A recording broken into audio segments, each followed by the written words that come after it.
Halo, eh, dalam video kali ini saya akan menyampaikan materi tentang kewarganegaraan dan hak asasi manusia ya, sebagai salah satu eh, pokok bahasan dalam hukum tata negara.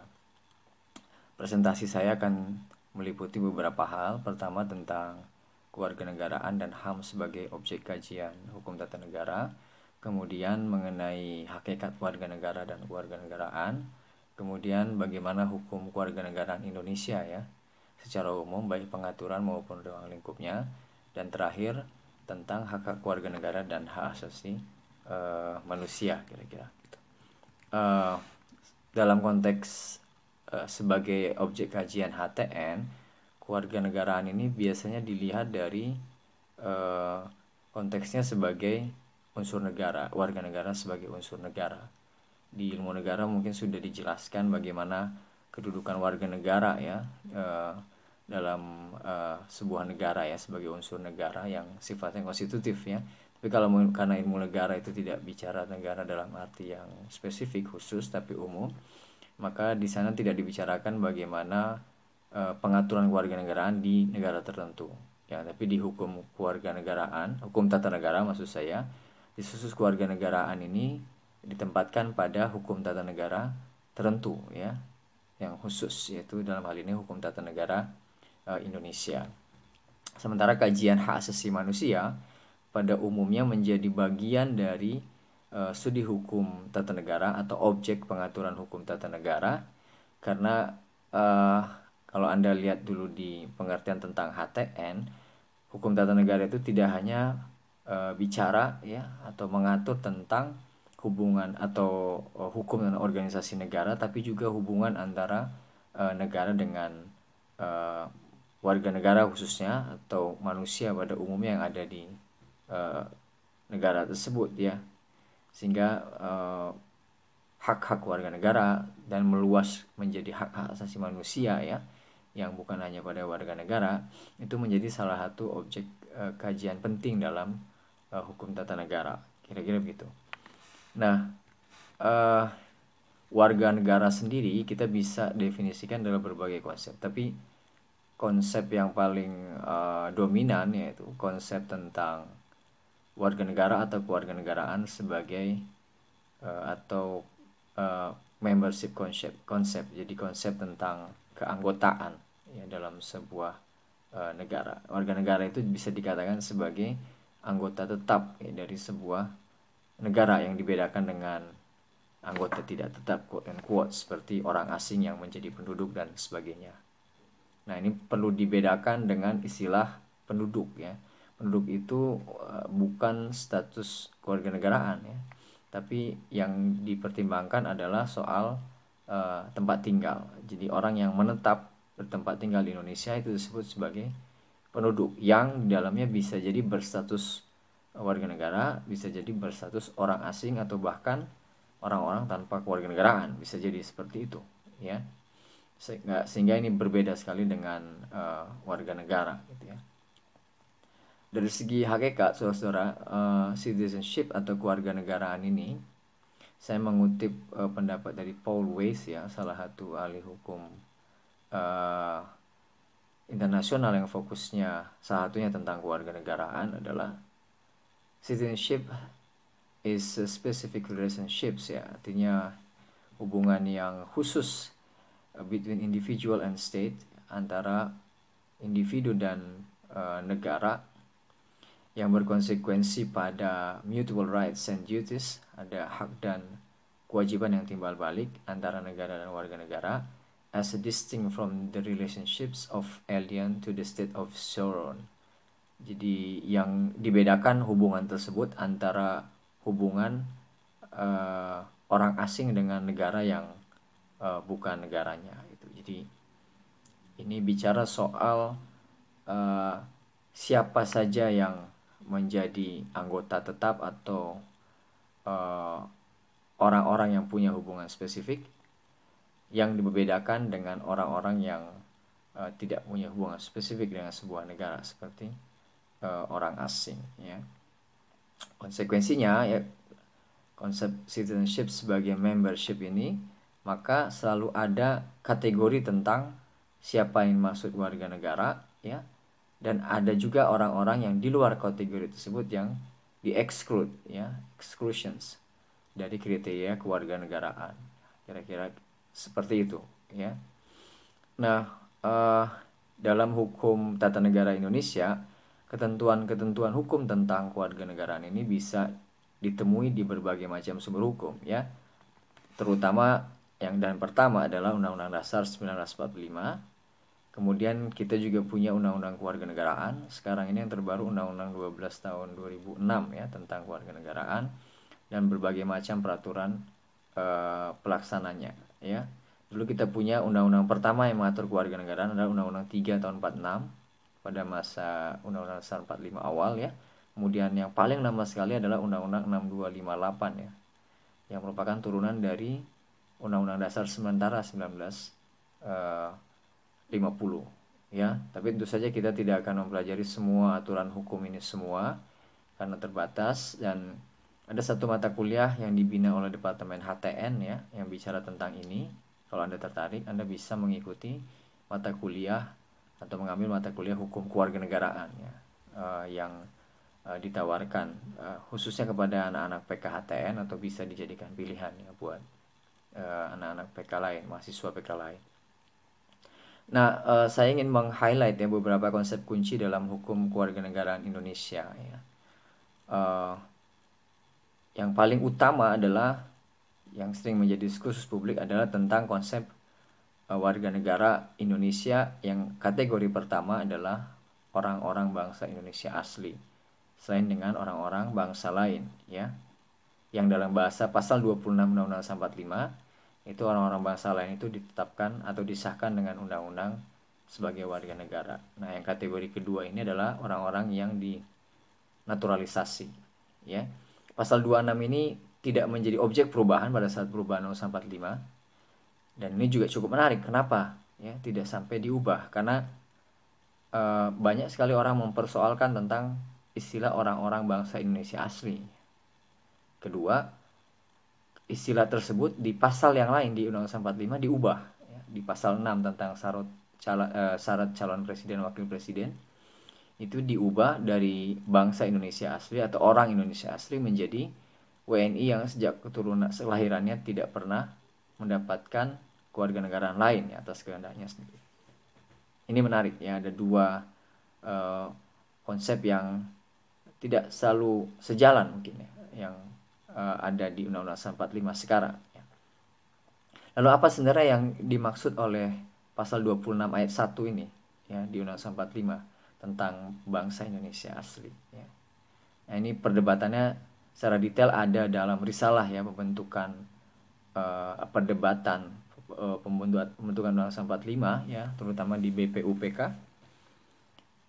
Tapi pada intinya adalah konsep bangsa Indonesia asli ini tidak sama sekali dimaksudkan untuk melakukan diskriminasi terhadap kelompok etnis tertentu dan sebagainya. Seperti misalnya secara konseptual ada yang mengatakan ini mendiskriminasi kelompok peranakan Tionghoa dan sebagainya. Tidak, ya, seperti secara konseptual tidak, ya. Dalam praktek mungkin bisa terjadi, tapi secara konseptual intensi para pembentuk Undang-Undang Dasar ini beragam terhadap pasal ini.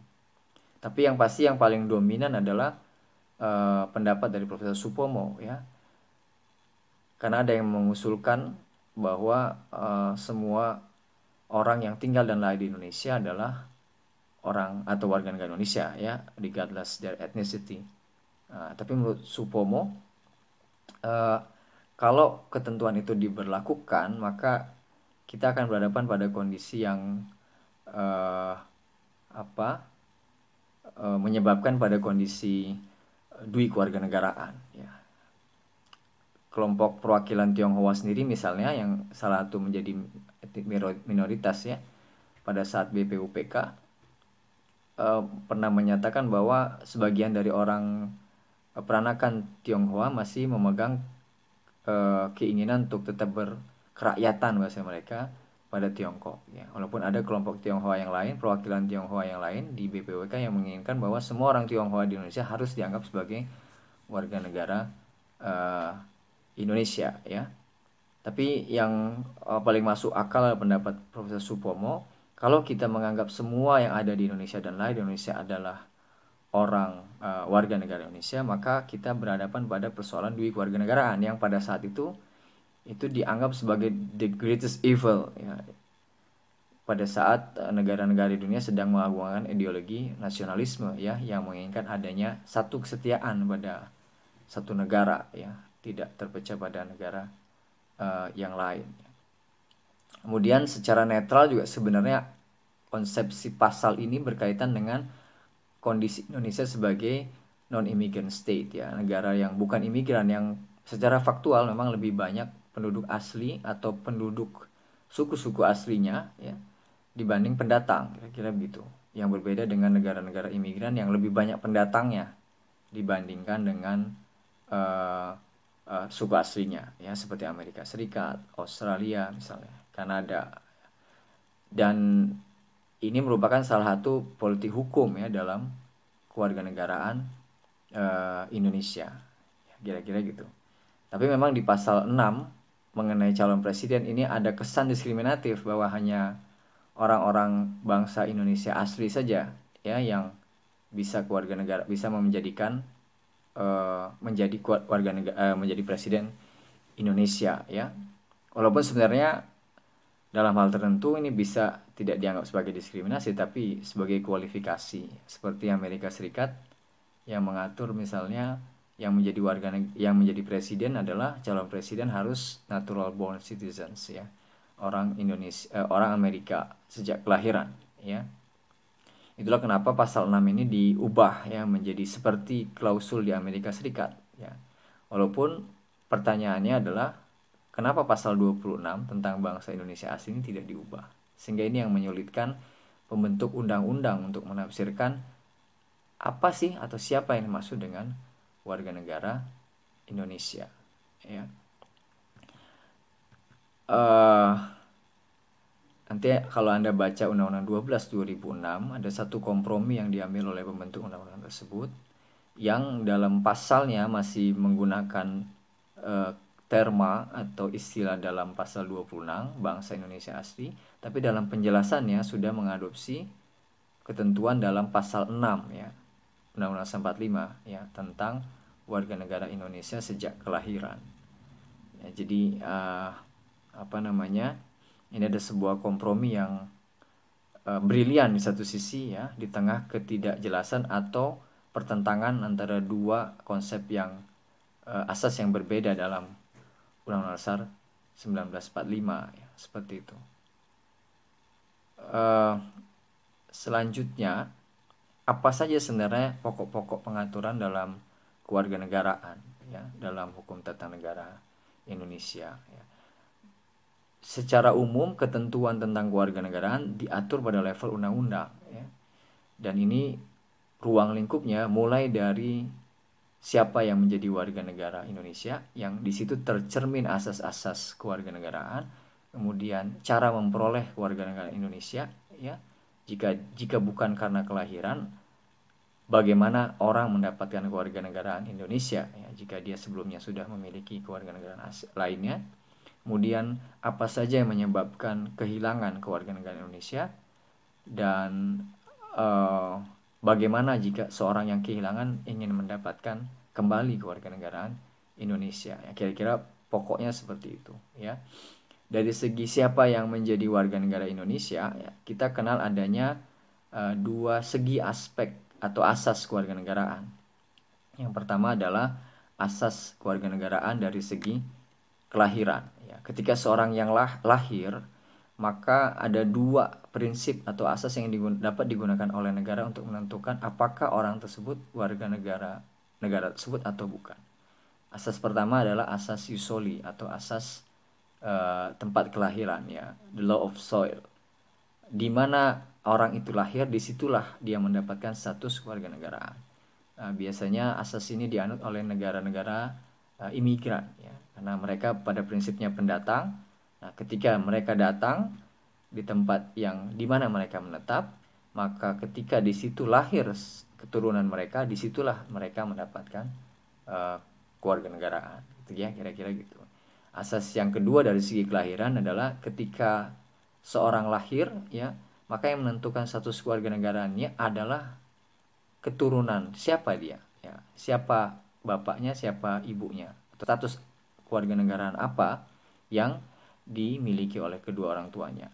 Ya, ini ius sanguinis namanya, ya, atau the law of blood, atau asas kewarganegaraan berdasarkan keturunan, ya. Biasanya ini dianut oleh negara-negara non imigran seperti kita, ya.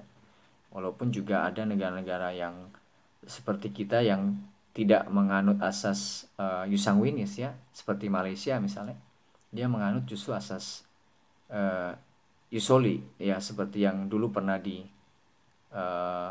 pada saat perdebatan pasal 26 Undang-Undang Dasar 45, ya. Tapi kedua asas ini tidak bisa diterapkan secara ekstrim, ya, terpisah satu sama lain.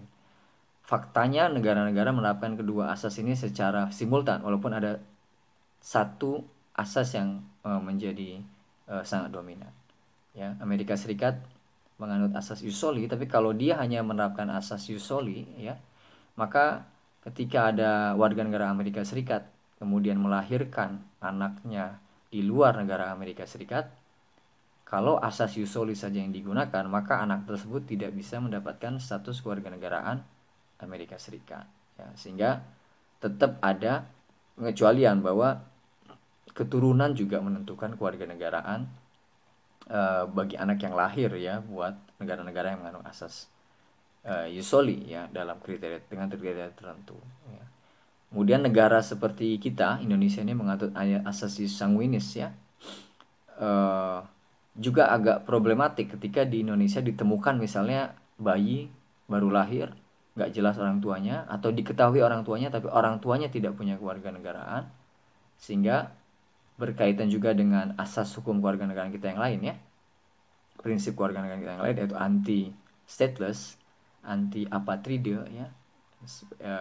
Kita tidak menginginkan adanya orang-orang tanpa kewarganegaraan, maka atas dasar kemanusiaan, perlindungan untuk anak-anak tersebut, ya, diberikan status kewarganegaraan Indonesia. Jadi itu pengecualian penggunaan asas ius soli di Indonesia, ya, bagi anak-anak dengan status atau kondisi tertentu atau status kewarganegaraan orang tuanya yang tertentu, ya.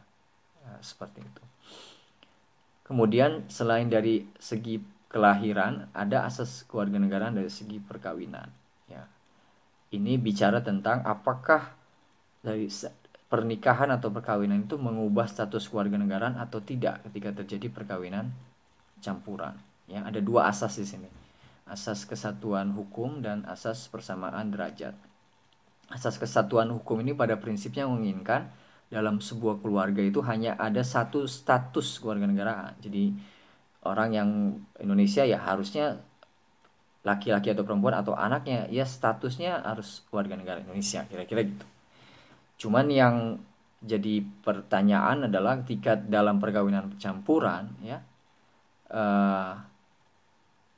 siapa yang harus mengikuti kewarganegaraan siapa, kira-kira gitu.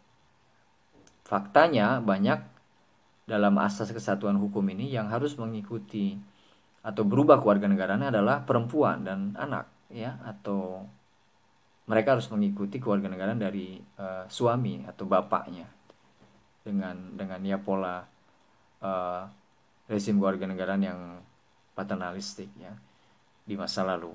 Nah, tapi karena ini juga dikritik terutama oleh gerakan emansipasi perempuan yang menuntut kesetaraan laki-laki dan perempuan, muncullah asas baru, ya, yang pada prinsipnya menempatkan perkawinan itu tidak akan mengubah pada status kewarganegaraan pasangan, ya, dalam konteks perkawinan campuran. Jadi laki-lakinya warga negara Indonesia, perempuannya warga negara Amerika misalnya, masing-masing saja, ya. Tapi pertanyaannya, anak harus ikut kewarganegaraan mana? Nah, dalam konteks asas kesatuan hukum, anak juga ikut orang tua laki-laki, ya, bapaknya. Tapi dalam konteks persamaan derajat, anak paling tidak, ya, dia harus dibiarkan memiliki kewarganegaraan ganda, baik dari orang bapak atau ibunya. Tapi kemudian dia dipersilakan untuk memilih salah satu kewarganegaraan itu bagi negara-negara yang tidak memungkinkan dui kewarganegaraan. ketika dia mencapai usia dewasa. Kalau di Indonesia itu antara 18 sampai 21 tahun maksimal, anak itu harus sudah memilih ya keluarga negaraan mana yang dia akan ambil ketika dewasa, dalam konteks dia memiliki keluarga negaraan ganda.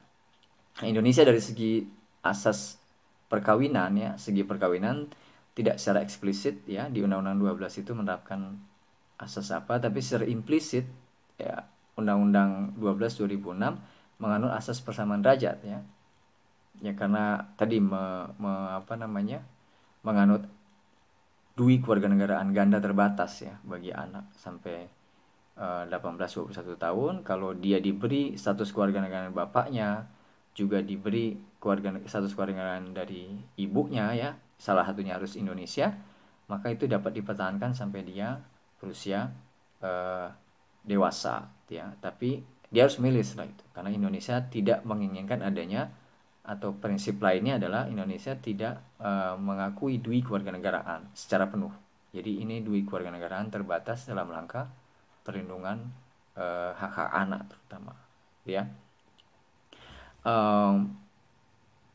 Ya walaupun ada kasus juga yang menarik, waktu pertama kali dui kewarganegaraan ini diterapkan di Undang-Undang 12 2006, ada ketentuan peralihan yang mengatakan bahwa anak-anak yang lahir sebelum undang-undang tersebut itu bisa mendapatkan kewarganegaraan Indonesianya atau menjadi dui kewarganegaraan kalau melakukan pendaftaran paling lama 4 tahun ya setelah Undang-Undang 12 2006 itu diundangkan. Jadi tahun 2010 berarti itu batas terakhir ya.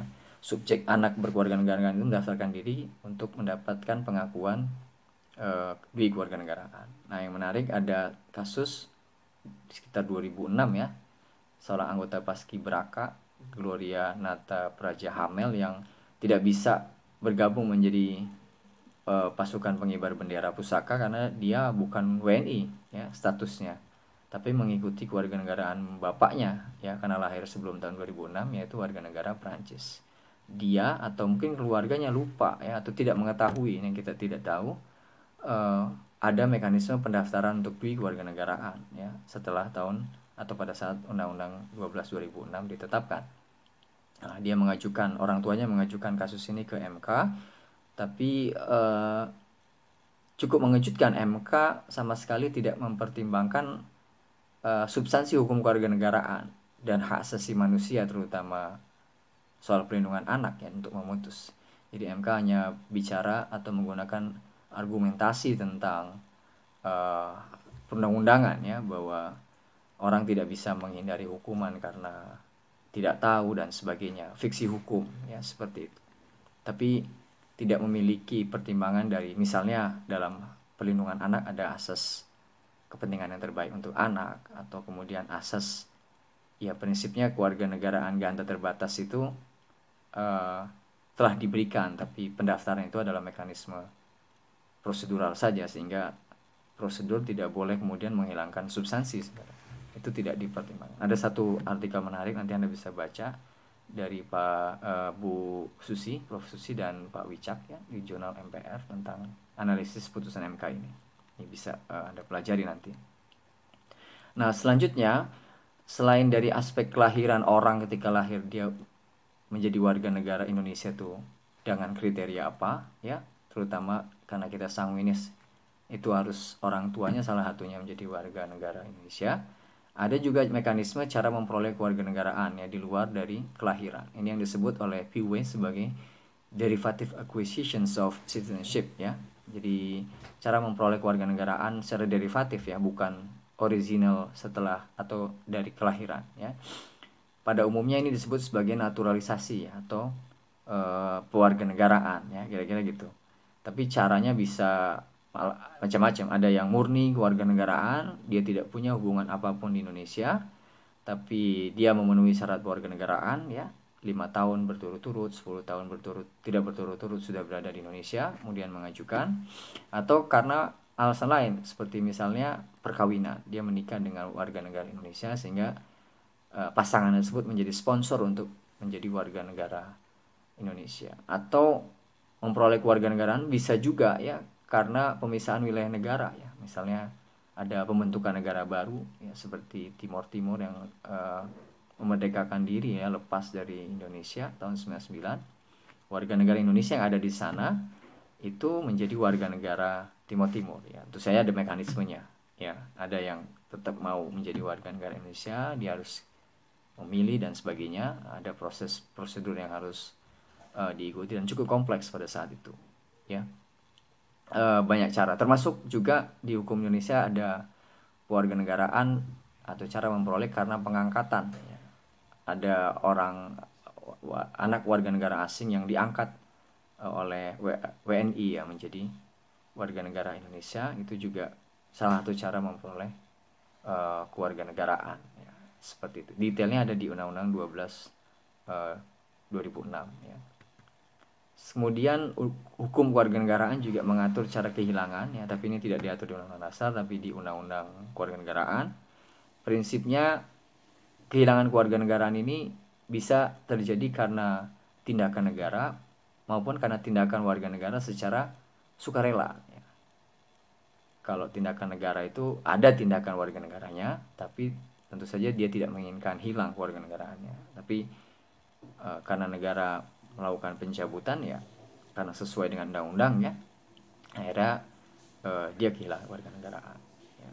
Tindakan negara ini bisa karena pencabutan dalam konteks dia memenuhi kriteria ya, kehilangan kewarganegaraan. Misalnya di Undang-Undang 12 itu ada kriteria orang kehilangan kewarganegaraan Indonesia kalau mendapatkan kewarganegaraan lain. Jadi otomatis dia dapat kewarganegaraan lain, maka Indonesianya sendiri hilang, walaupun secara prosedur harus diumumkan di dalam berita negara ya, sebagai sarana mengumumkan secara resmi apa saja atau tindakan-tindakan resmi negara yang harus diumumkan kepada publik ya, atau informasi negara yang harus diumumkan kepada publik.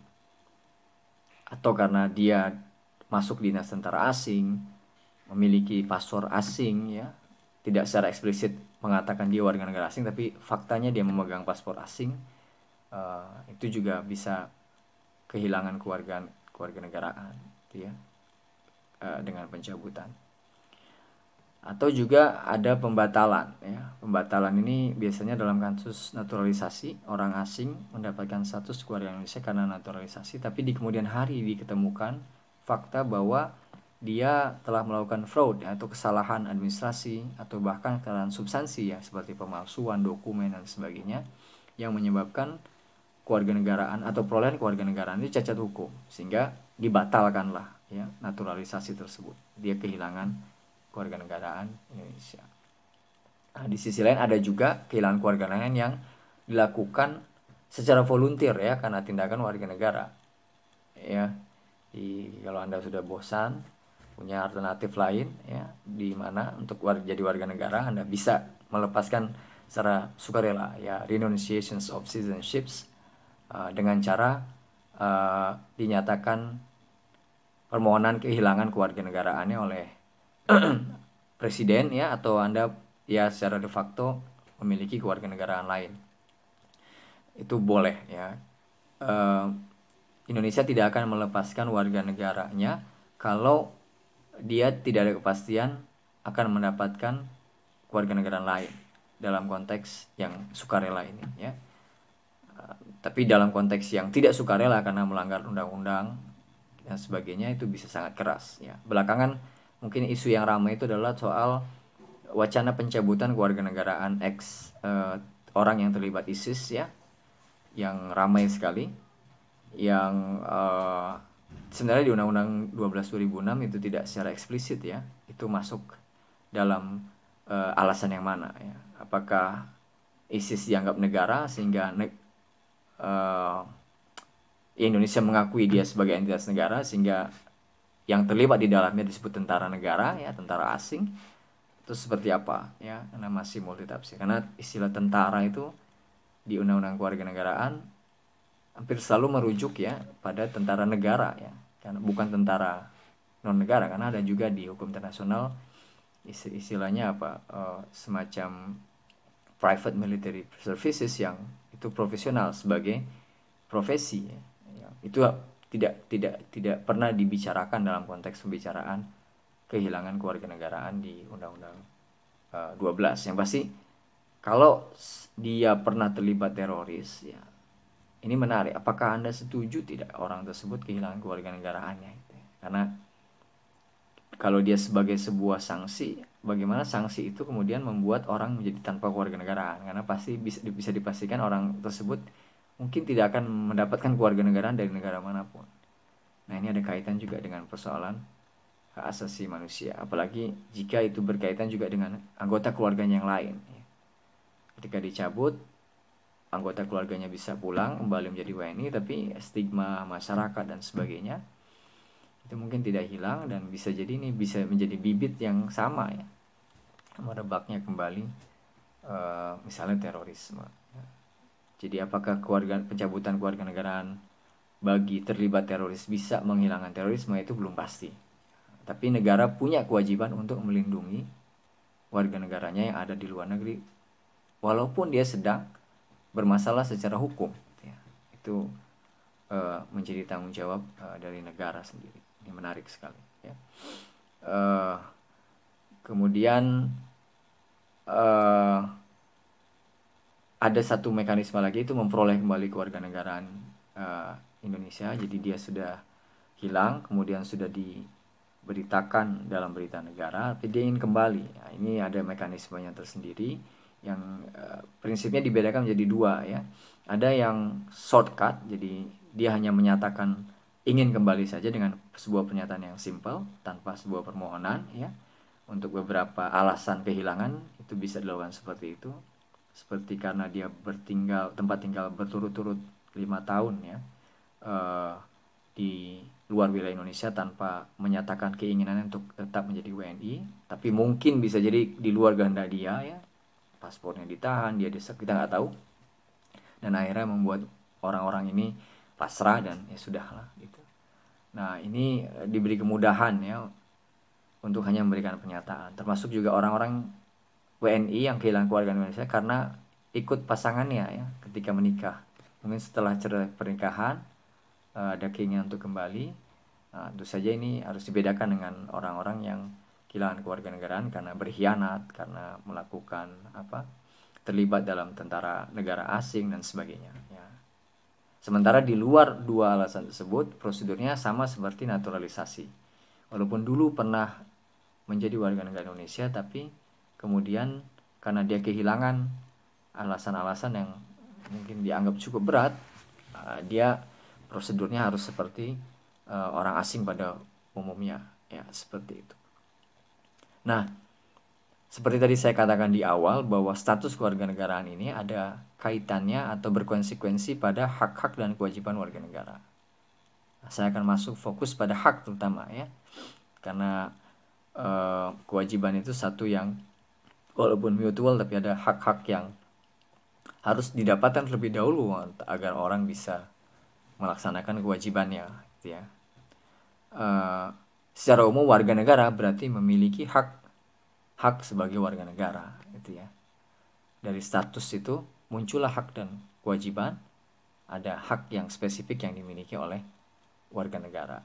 Dan substansi hak ini sebagian besar ya, terutama di masa kita sangat menghormati hak asasi manusia, sebagian besar isinya adalah hak asasi manusia, hak-hak ini. Walaupun juga ada hak-hak yang bukan hak asasi manusia tapi khusus pada warga negara ya, ini kita bicarakan khusus dalam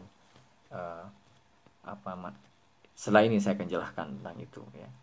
Jadi sebagian besar hak warga negara itu adalah hak asasi manusia ya, walaupun ada hak eksklusif warga negara yang tidak dimiliki oleh warga negara asing ya, walaupun bisa jadi itu termasuk bagian dari hak asasi manusia ya. Nah, hak asasi manusia ini penting karena dia menyangkut tentang keberadaan kita sebagai manusia. Ada yang mengatakan secara simpel, sederhana, hak asasi manusia itu adalah hak karena kita manusia, yang melekat kepada kita karena kita manusia. Kalau hak itu tidak dijamin, tidak dilindungi, maka sepertinya kita bukan lagi menjadi manusia. Sesimpel itu ya. Makanya konsep paling awal dari hak asasi manusia inilah konsep sebagai hak-hak yang sifatnya kodrati, ya, melekat karena posisi kita atau keberadaan kita sebagai manusia yang, ya, hak tersebut kalau dicabut membuat kita menjadi tidak lagi menjadi diperlakukan manusia, disebut hak yang melekat, ya, hak yang tidak dapat dicabut, bahkan inalienable rights, ya, dalam istilah John Locke, ya, lewat teori hak kodratinya, ya, kira-kira seperti itu. Saking pentingnya. Tapi siapa yang memenuhi, siapa yang berkewajiban memenuhi hak asasi manusia yang begitulah sini? Ya, kita sebagai manusia kita harus saling menghormati. Tapi ada banyak hak-hak yang memerlukan tindakan khusus, ya, untuk dipenuhi, seperti hak atas pendidikan, butuh sekolah, ya, siapa yang membangun sekolah, siapa yang kalaupun harus bayar misalnya, siapa yang menjamin itu harus terjangkau, ya, sehingga tidak ada sekolah mahal, tapi tidak semua sekolah mahal. Nah, disinilah peran negara. Walaupun banyak sekali instrumen hukum internasional, ya, badan-badan HAM pada level PBB, tapi yang paling efektif untuk memenuhi hak asasi manusia adalah otoritas negara, ya.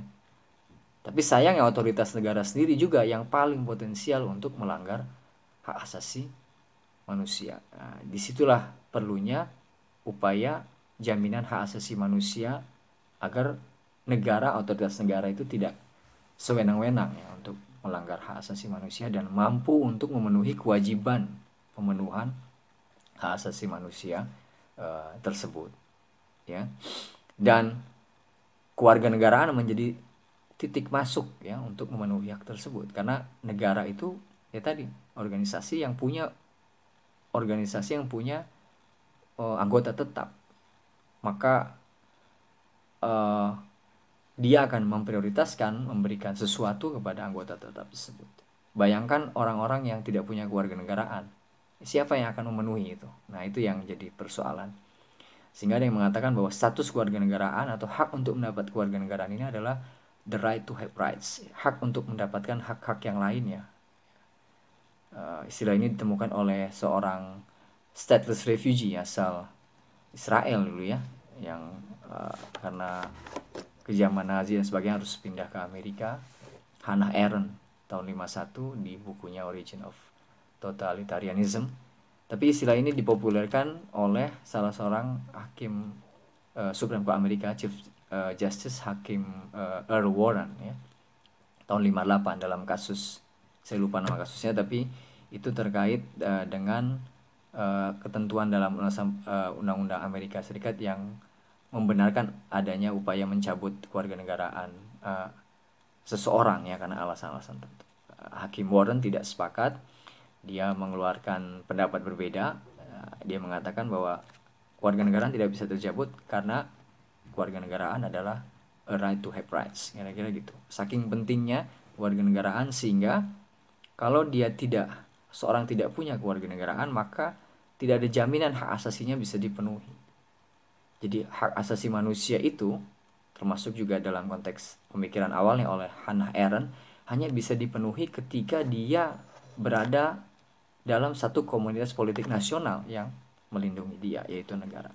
Ketika dia tidak memiliki komunitas tersebut atau dia dicabut kewarganegaraannya, maka tidak ada otoritas yang bisa melindungi dia untuk memenuhi hak asasi manusia, ya. Para refugee, para stateless mengalami ancaman ini, ya, sehingga walaupun tidak ada istilah gradasi dalam hak asasi manusia, ya, tapi ini merupakan hak yang juga sangat penting sekali, ya, dalam konteks pemenuhan hak asasi manusia, ya. Nah, hak asasi manusia ini berbagai macam jenisnya, ya. Ada dalam kategori hak asasi manusia yang paling simpel, ya, doktrin 3 generasi HAM. Ada 3 generasi atau 3 kategorisasi hak asasi manusia. Ada hak-hak sipil dan politik, ini hak-hak yang berkaitan dengan integritas fisik, ya, dan mental manusia, hak sipil, dan akses terhadap pelayanan dan sebagainya, ya, dalam sebuah negara yang non diskriminatif, termasuk akses terhadap peradilan yang fair, ya, Kemudian ada juga hak politiknya. Ya, ini generasi pertama ini. Hak-hak yang disebut hak partisipatif. Ini hak yang biasanya secara eksklusif hanya dijamin kepada warga negara ya untuk terlibat dalam pemerintahan. Seperti hak dipilih, hak memilih, walaupun hak asasi tapi dia ditempatkan dalam rezim negara hanya kepada warga negara pada prinsipnya ya. Walaupun perkembangannya ya ada negara juga ya tertentu tidak banyak yang memberikan hak politik ini kepada yang bukan warga negara ya, itu dalam pembahasan yang lain. Itu generasi pertama ya. Hak sipil itu seperti hak hidup, hak milik dan sebagainya ya. Hak politik itu seperti kebebasan dalam pemerintahan ya. Kemudian hak memilih dan dipilih ya dalam jabatan pemerintahan. Nah, itu termasuk hak politik ya, hak politik. Kemudian generasi kedua ada hak ekonomi, sosial dan budaya. Hak ini berkaitan dengan hak yang dipenuhi atau dijamin dalam kerangka untuk mengembangkan kemampuan individual atau kolektif seseorang dalam kapasitasnya sebagai manusia ya.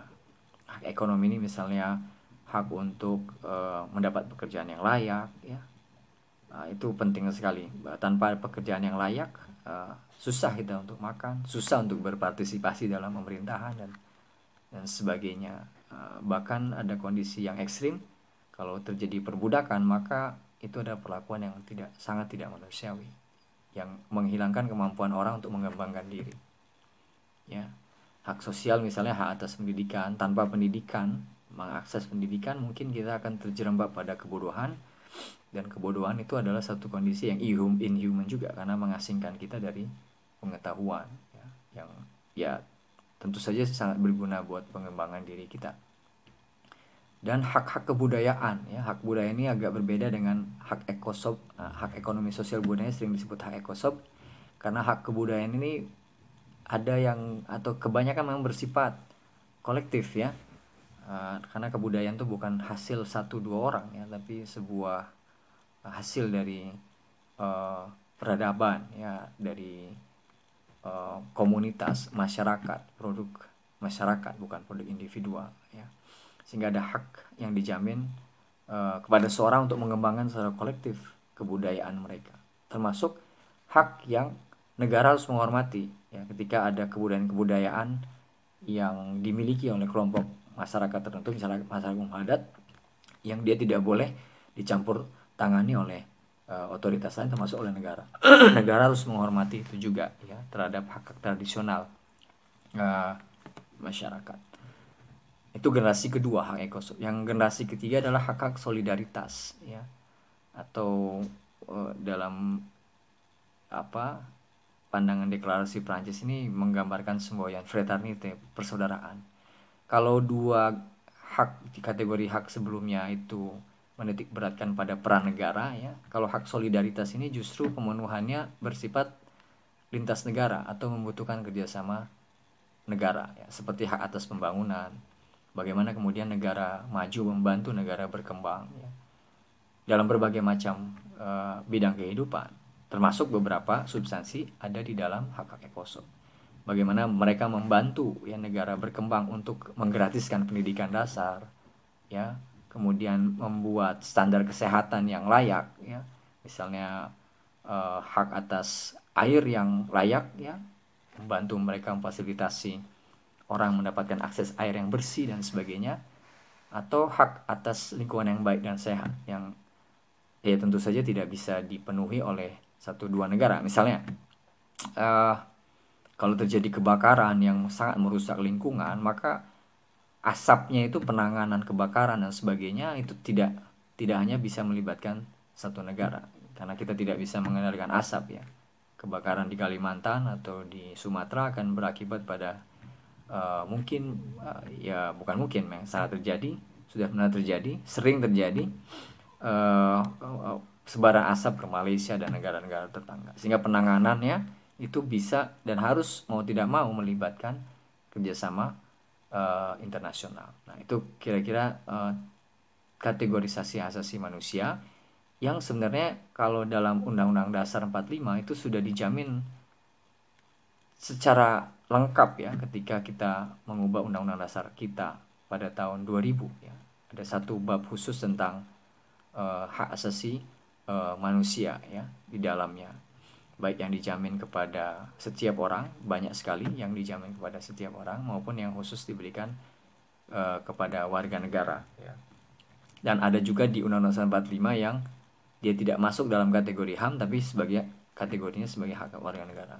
Kalau Anda lihat pasal 30, hak atas dan kewajiban untuk membela negara, itu tidak dalam bagian hak asasi manusia, tapi di situ ada hak warga negara, yaitu hak yang cukup unik dalam tradisi atau sejarah Indonesia ya, sejarah perjuangan Indonesia ya. Di mana hak itu hanya dimiliki memang paling ini pada warga negara ya. Untuk membela negara itu dipersepsikan dulu sebagai hak asasi, tapi tidak dicantumkan sebagai hak asasi manusia ya, kira-kira gitu. Mungkin itu saja yang bisa saya sampaikan. Ada pertanyaan mungkin yang bisa Anda renungkan ya, harus Anda bisa jawab hari setelah mengikuti kuliah ini. Itu ini mungkin merangkum saja. Menurut Anda apa sih sebenarnya hakikat dari status keluarga negara bagi seorang manusia? Ya, ini bisa kita di Indonesia, warga negara Indonesia di sini, atau kemudian bisa juga pengungsi di sini di Indonesia ya, atau juga orang-orang tanpa keluarga di Indonesia. Apa sih hakikatnya? Dan bagaimana jika itu tidak dimiliki oleh seorang manusia ya, apa dampaknya buat mereka? Kemudian ada pertanyaan yang mungkin agak isu terkini ya,